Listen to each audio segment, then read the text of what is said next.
నమస్తే, welcome to Leo. మనతో పాటు ఉన్నారు సీనియర్ జర్నలిస్ట్ హేమసుందర్ గారు. సార్ నమస్తే. నమస్తే అండి. మొత్తాన్ని చూసుకుంటే సినీ చరిత్ర అనేది పూర్వం నుంచి చూసుకుంటే చాలా రకాలుగా రూపాంతరం చెందిందని చెప్పి అనుకోవచ్చు.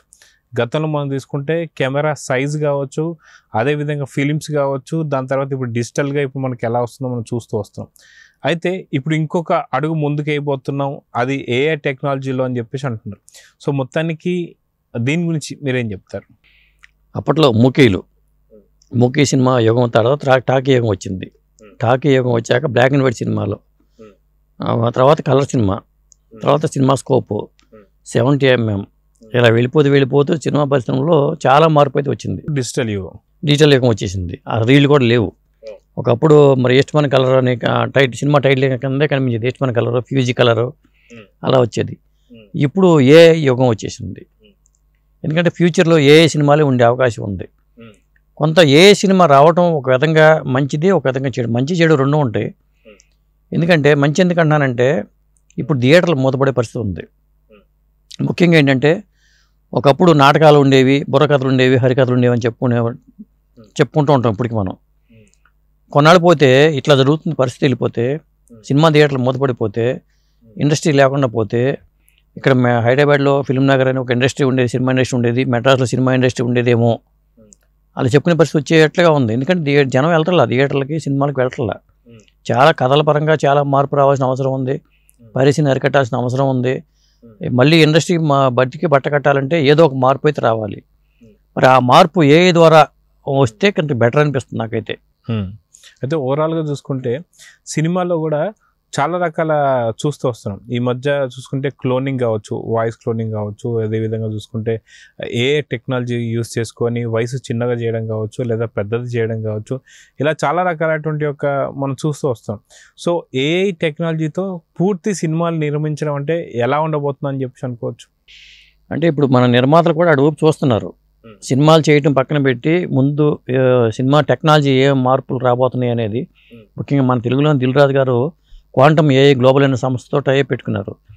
దాని పరంగా ఆయన ఏమేమి చేయబోతున్నారు, ఎందుకంటే ఆ కంటెంట్ క్రియేషన్ కానీ లేదా ప్రీ విజువలైజేషన్ అని చెప్పి రకరకాల ప్రయోగాలు చేస్తున్నారు. అంటే భవిష్యత్తులో ఏఐ ఉండే అవకాశం అయితే కనిపిస్తుంది. సినిమా ఫీల్డ్లో కూడా అన్ని రంగాల్లో ఎలా ఉంటుందో సినిమా ఫీల్డ్లో కూడా అసలు కంటెంట్ చెప్తే మనకి కంటెంట్ స్టోరీ కూడా క్రియేట్ అయిపోతుంది. అది బహుశా 24 క్రాఫ్ట్స్ మీద ప్రభావం చూపిస్తుందేమో అనిపిస్తుంది నాకు. ఇంకొకటి ఏంటంటే సినిమా ఇండస్ట్రీకి ఇంత స్ట్రగుల్ అవ్వడానికి, సంక్షోభానికి గురి అవ్వడానికి ప్రధానమైన కారణం ఏంటంటే పెద్ద హీరోలు, స్టార్ హీరోలు తక్కువ సినిమాలు చేయటం. 300 కోట్లు తీసుకోవడం, 3 ఏళ్ళకి ఒక సినిమా చేయటం చేస్తున్నారు.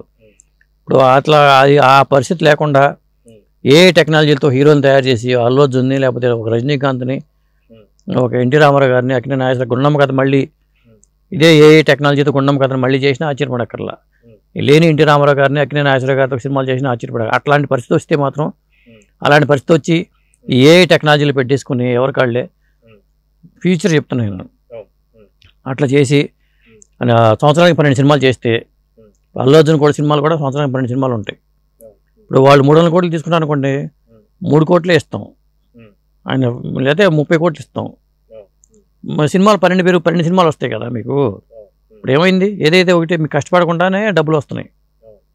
ఆ టెక్నాలజీ వచ్చి స్టార్ హీరోల సినిమాలు పెరిగితే మాత్రం అద్భుతంగా ఉంటుందండి. ఎందుకంటే ఇప్పుడు మనం చాలా వరకు షార్ట్లో చూసాం. ఈ మధ్య సోహన్ బాబు రూపురేఖల్లో చాలా వీడియోస్ బయటకు వచ్చినాయి, షార్ట్స్ అవి బయటకు వచ్చినాయి. ఆ తరహాలోనే వాళ్ళ ఫిట్నెస్ సరిపోయేట్టుగానే కంప్యూటరైజ్ చేసుకుని ఆ పర్సనాలిటీని తీసుకొచ్చేసి ఫేస్ మాత్రం మార్పింగ్ చేసి, అదే క్లోనింగ్తో వాయిస్ కూడా ఇచ్చేస్తుంది. ఏ టెక్నాలజీ డబ్బింగ్ చెప్పించారు అమితాబ్ బచ్చన్ పాత్రకి, ఆయనే చెప్పినట్టుగా చెప్పారు.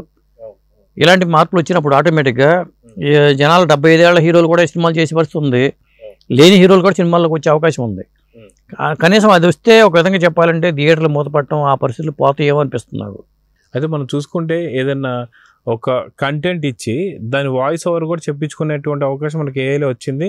మనం జస్ట్ ఒక కంటెంట్ ఇస్తే ఆ వాయిస్ ఓవర్ లాంగ్వేజ్లో, అది తెలుగులో కావచ్చు, లేకపోతే ఇంగ్లీష్లో కావచ్చు, మనం చూస్తూ వస్తున్నాం, హిందీలో కావచ్చు. సో ఈ విధంగా చూసుకుంటూ వెళ్తే, సో మొన్న మధ్య వచ్చిన సినిమా ఏదైతే ఉందో అది కీడాకోల సినిమాలో బాలసుబ్రహ్మణ్యం ఎస్పీబీ సినిమా సంబంధించిన గాత్రం కూడా దాన్ని క్లోనింగ్ చేయడం జరిగింది, ఆ పాట రావడం జరిగింది, దాని మీద మళ్ళీ లీగల్గా కేసు జరగడం కూడా జరిగింది. సో ఇలా చూసుకుంటూ పోతుంటే మొన్న ఈ మధ్య ఇళయరాజా గారు కూడా ఒక సినిమా మీద వేశారని చెప్పేసి మనకు తెలుస్తూ వస్తుంది. సో ఇది ఎంతవరకు మంచి ఎంతవరకు చెడు అంటే ఏం చెప్తారు? చాలా సమస్యలు అయితే ఉంటాయండి. ఆడవాళ్ళకి ఆస్తి హక్కు అన్నాను కదా, రేపొద్దున ఒక హీరో బాడీకి, సూపర్ స్టార్ బాడీకి రైట్స్ ఉన్నాయంటే కొడుకులో పక్క కూతురులో పక్క ఆస్తి హక్కుల కోసం పోరాడినట్టుగానే రేపు పోరాటం జరగవచ్చు. ల్యాండ్స్ కోసం ఎట్లా పోరాడుకుంటున్నామో ఈ బాడీకి సంబంధించిన రైట్స్ కూడా రాయాల్సి పరిస్థితి వస్తుంది. అంటే దీన్నే ఏఐ పోరాటం అంటారా? అంతే. ఎందుకంటే సినిమా ఫీల్డ్లో ఈ పోరాటం వచ్చిందంటే వింతగా ఉంటుంది. ఎందుకంటే అది మనం చూడలేదు, కానీ భవిష్యత్తులో ఎన్ని వింతలు చూడొచ్చో అన్ని వింతలు చూస్తామో అనిపిస్తుంది. అయితే నాకు చిన్న డౌట్ వస్తుంది సార్. ఏంటంటే ఫర్ ఎగ్జాంపుల్ రామారావు గారు ఉన్నారు, ఆయనకు సంబంధించి ఆయన ఒక యుగ పురుషుడు అని చెప్పేసి అనుకోవచ్చు, ఆయన పర్సనాలిటీ కావచ్చు. అది అదేవిధంగా నాగేశ్వరరావు గారికి సంబంధించి ఆయన ఒక రకం చూస్తుంటాం, కృష్ణ గారిలో ఒక రకం చూస్తుంటాం. ప్రతి హీరోలో ఏదైతే మనం చూస్తున్నాం, ఏదైతే చెట్లు నాటేటప్పుడు కూడా అన్ని బ్రీడ్స్లోంచి కొంత మంచి అంటే ఏదో ఒక చెట్టుకు సంబంధించి పెద్ద సైజు పండు, తీపి, కలరు ఇలాగ అన్నీ చూస్తున్నట్టుగా ప్రతి ఒక్క హీరోలోంచి ఒక్కొక్క యాంగిల్ తీసుకొని ఏ టెక్నాలజీ వస్తే అన్ని లక్షణాలు కలిసినటువంటి ఒక హీరోని కూడా తయారు చేయొచ్చు అంటారా? అది కూడా జరగవచ్చు. ఎందుకంటే ఒక సూపర్ స్టార్ని తయారు చేస్తారు. ఇప్పుడు మనకి వీటిలో యానిమేషన్స్లోనే చించాను ఇలా రకరకాల పాత్రలు ఎట్లా పుట్టినాయో, ఈ స్పైడర్ మ్యాన్ చించాన్ లాగానే ఒక యానిమేటెడ్ పాత్ర కూడా పూర్తిగా ఉంటుంది. కాకపోతే అది అన్యాచురల్గా ఉంటుంది.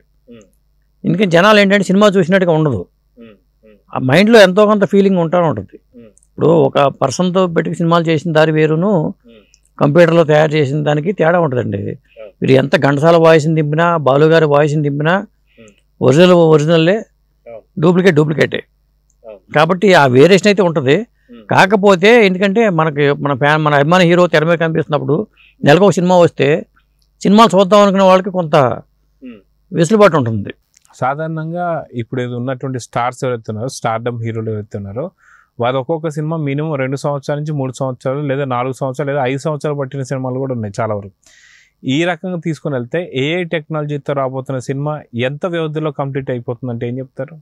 అది త్వరగా అవడానికి కూడా అవకాశం ఉంటుంది. టెక్నాలజీ మారిపోతున్నప్పుడు ఆటోమేటిక్గా ఒక నెల రోజుల్లోనే ప్రతి హీరో సినిమా రిలీజ్ చేయొచ్చేమో అవకాశం ఉంటుంది.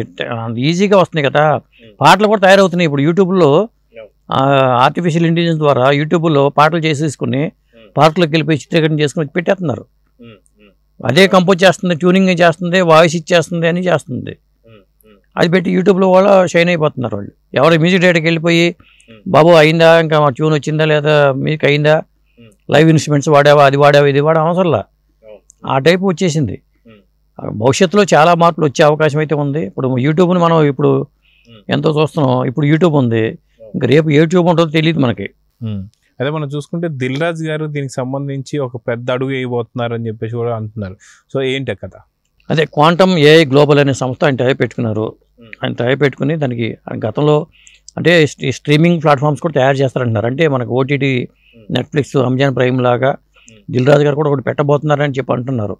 అంటే థియేటర్లు లేని రోజుల్లో ఇంట్లోనే ఇల్లే థియేటర్ అయిపోతే పరిస్థితి అయిపోతే ఇక వాటిని దృష్టిలో తక్కువ ఖర్చుతో అయిపోయే అవకాశం ఉంది. ఇప్పుడు ఓటీటీ పెట్టాలంటే పెద్ద ఖర్చు అవుతుంది. ఫ్యూచర్లో మీకు యూట్యూబ్ లాగా చేసుకుని మీరే నిర్మాతగా మారి మీరే సినిమా చేసి పెట్టవచ్చు.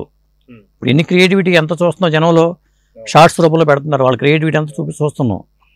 అలాంటి క్రియేటివిటీ వచ్చేసింది అనుకోండి, ఎప్పుడైనా సరే ఒక కొత్త వచ్చినప్పుడు ఆటోమేటిక్గా పాతవాడికి ఇబ్బంది. అది పని పెద్ద స్థాయిలో చేసేవి వేరుగా ఉంటాయి, చిన్న స్థాయిలో చేసేవి వేరుగా ఉంటాయి. అట్లా దీన్ని ఏదన్నా ఒక సిస్టమేటిక్గా చేసుకుంటూ మంచి సినిమాలు చేసుకుంటే మాత్రం మళ్ళీ ఇండస్ట్రీ బతికి పట్టకడుతుంది, లేకపోతే దుకాణం మూసేస్తారని చెప్పుకోవాల్సి వస్తుంది. సో చూద్దాం సార్, ఖచ్చితంగా ఏ టెక్నాలజీ ద్వారా సినిమా ఇండస్ట్రీకి లాభమా నష్టమా అంటే భిన్న అభిప్రాయాలు అయితే వినిపిస్తున్నాయి. మొత్తానికి ఎలాంటి ఆలోచనలతో దిల్ రాజు గారు రాబోతుందో చూద్దాం. మరి నమస్తే. నమస్తే అండి.